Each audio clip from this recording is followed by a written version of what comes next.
He doesn't want to hear this. He knows he's not what he was before. No. He's just not. And he could come on, and if he ever gets in shit all over me, and he's right, I'll never be what he was, never be successful. Of course not. But that's not the point. He has bailed on his core audience.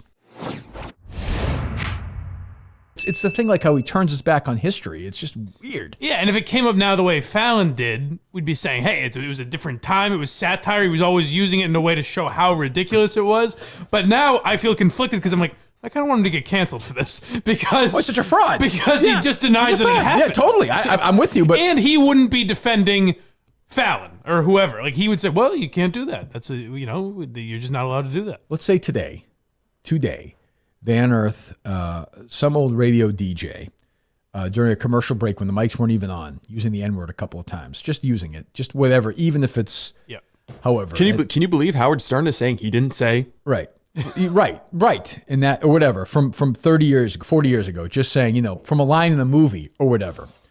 And that was the young DJ Rush Limbaugh before he was a he's toast. He's fired. I don't care how much. Enjoy your cancer, pal. He's gone. Right. That's what they'd say. He's gone before, or, whoever, a young Sean Hannity, whoever, Donald Trump Jr., is in blackface at the party or something.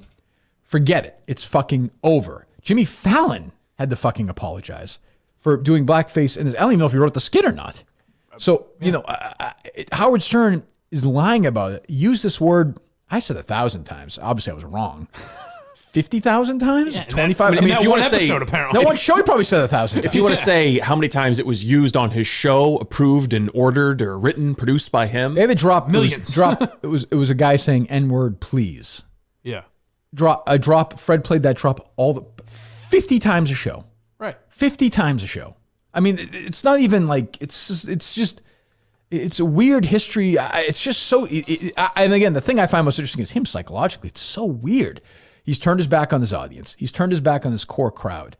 I can't imagine anybody who liked the show the way I liked it back then still listens to that show every day. I can't believe that's possible. The other fascinating thing to me is maybe he doesn't take calls as regularly as he used to. I don't know. They're super screened. But that's what I would think. If we said, whatever the example is, if we said, well, we've never gone after K. Marco. If we just said that. That's basically what it is. I would think tomorrow every call would be about that. Of course. So that's the other thing is how insulated he is, but you would think his callers would not be like, Howard, what the fuck are you talking about? It almost be like, but yeah, obviously K. Marco is a good example because it's so obvious, but it almost be like if I mentioned something, like I forget about things, like I forgot we went after somebody randomly, like back in Framingham or something. Yeah. People all over would be like, what the fuck are you talking about? You did a whole show one day going after this person. And then we'd take calls. And then the very next day, you know what I'd do? I'd be like, I can't believe how fucking stupid I am. And we would make fun of it, and we would talk about it, and we'd play sound of it, and then we'd take calls about it. Yes. No, I mean, this is how you know where I learned that from? Howard Stern. Right. It's crazy. Right. It's crazy. Now, Stern was never much for accountability. I will say that. But his own, you mean? Or yeah, just in general? His own. He was good at pointing out hypocrisy of others. Right. But on his own, and he was never that interested in the sort of cultural, societal stuff. Like that part of it always interested him, that little thing right there. Yeah. But it is weird. And by the way, just keep in mind, it doesn't need to get political. This is a guy who was basically telling Trump voters that they're fucking racist assholes. Yes. Yeah. I mean, by the way, a huge part of his base, idiots. Yeah. So, my guess is if Stern was addressing it, it'd probably be on Twitter now, right? It's hard to tell. So. He generates oddly little buzz. Yeah, but if he addressed it, I think people would be talking about it. Yeah, today it would, when there's something like that. But I mean, it's just bizarre to me. It's weird. They might be off. It is a Monday in the summer, so he very well could be off. True. Yeah, maybe he is. I don't know. Is there anything on Twitter at all, Steve? No, just a bunch of people saying, fuck you, I'm not going to listen anymore. If you go to a show site, the Howard Stern Show, look it up. I guess they have a Twitter account. I don't know. Yes. But I just find it to be the strangest thing ever. Well, even when you listen to the clip that he talked about you, John, and Jerry. Yeah, that was funny. It is, but he's talking about, he's like, fuck these guys saying I don't work that often. It's like, Howard, you're working 3 days a week. Yeah, he hasn't tweeted anything out for like 12 days. Not the show account, though? Yeah, the show account. Really? Oh, no, I guess that's his personal account. Hold on. Yeah, Stern shows. Yeah.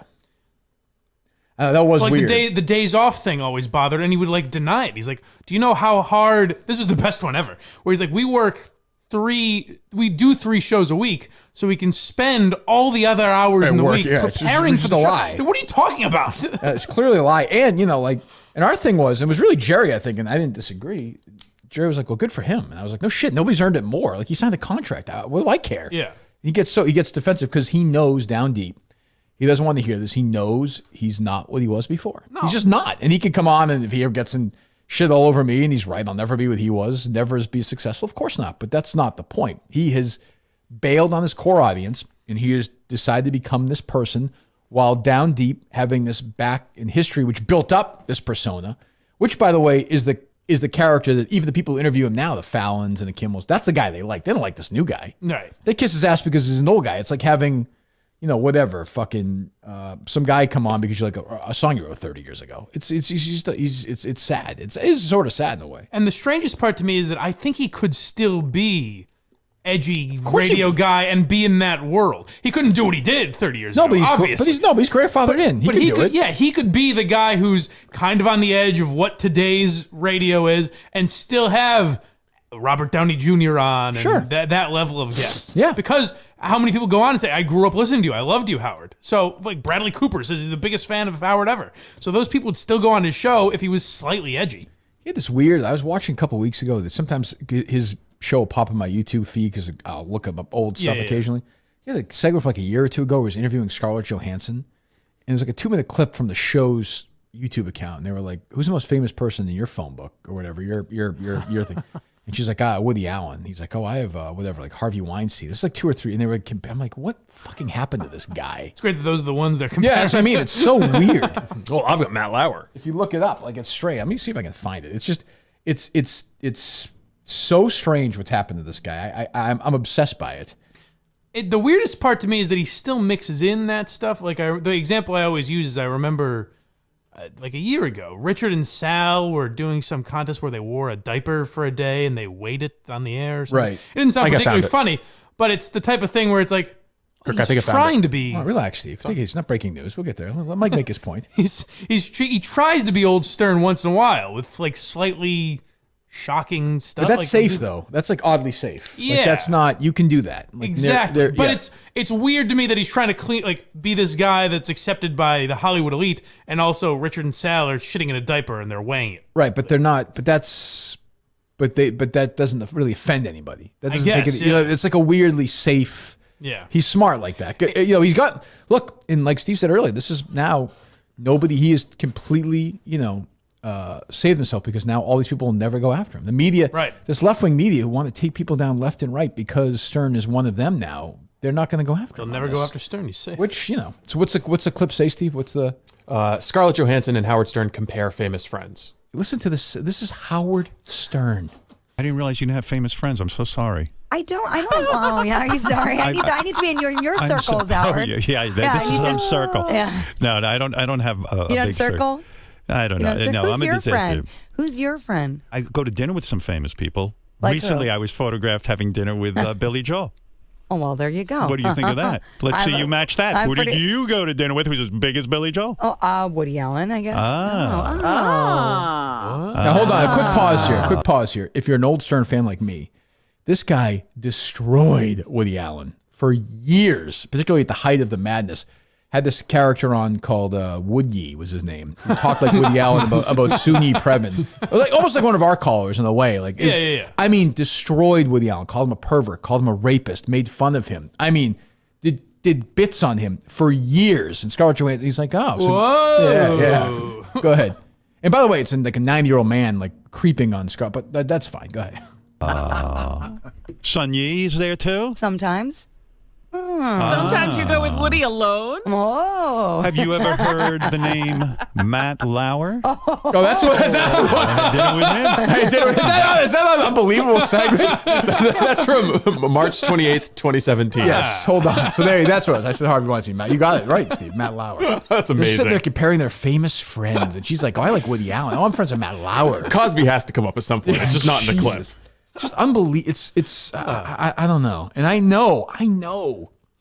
Like I'm buddies with the core Stern audience. These guys are my age. They don't give a fuck about Scarlett Johansson. If you said to me Scarlett Johansson could come on here today, Would I have her on because she's a big star? Maybe for 10, but I'd be so bored. Well, if that's what I was listening to that. What I think of is if fucking Soupy Sales or Don Imus did a segment where he's talking to some celebrity about who the most famous person on their phone is. How many hours of a Stern show would that be? 2 hours? Yeah. All right. Well, who's the most famous person in your phone?